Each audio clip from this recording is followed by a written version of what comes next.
Welcome to Applied Vet Medicine channel. Today we will discuss method named the key abnormality method. This method requires knowledge of normal structure and function to find out key abnormalities.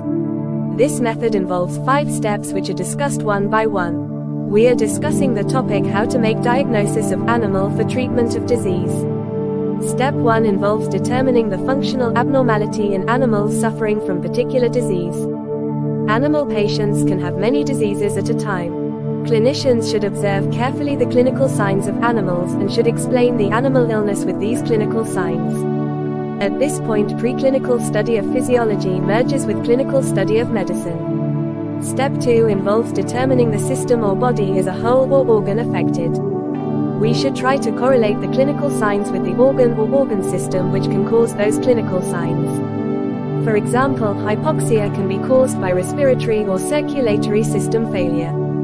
Special examination techniques, for example diagnostic techniques and laboratory evaluations, may be helpful. Step 3 involves determining the location of lesion within the system or organ affected. This process may not be easy and may require special physical and laboratory examination techniques. For example, laparotomy and biopsy technique can be helpful to determine the location of intestinal lesions in case of chronic diarrhea. Step 4 is to determine the type of lesion and its differentiation. Space-occupying lesions cause pressure on surrounding organs and can be detected by physical methods. Inflammatory lesions can be characterized by signs of heat, pain, swelling, and local or general leukocytosis, and in severe cases with systemic toxemia. Leukopenia, neutropenia, and degenerative left shift suggest severe infection. Biopsy of lesions can be helpful in determining the state of lesions.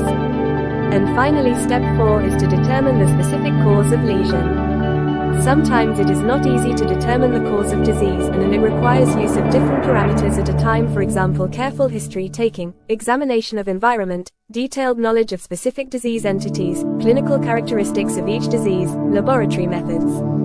The database method for diagnosis of disease in animals.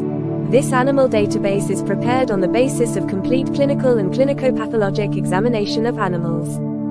There is diagnostic database in which collections of signs and symptoms are labeled with diagnosis. It has 4 components based on the 4 phases of veterinary medical action, that is database, problem list, initial plans, and progress notes. Progress notes are divided into 4 parts known as SOAP to designate the following: subjective information, objective data, assessment of problem, and plans, which may include diagnostic, therapeutic, or client education. Thank you for watching this video.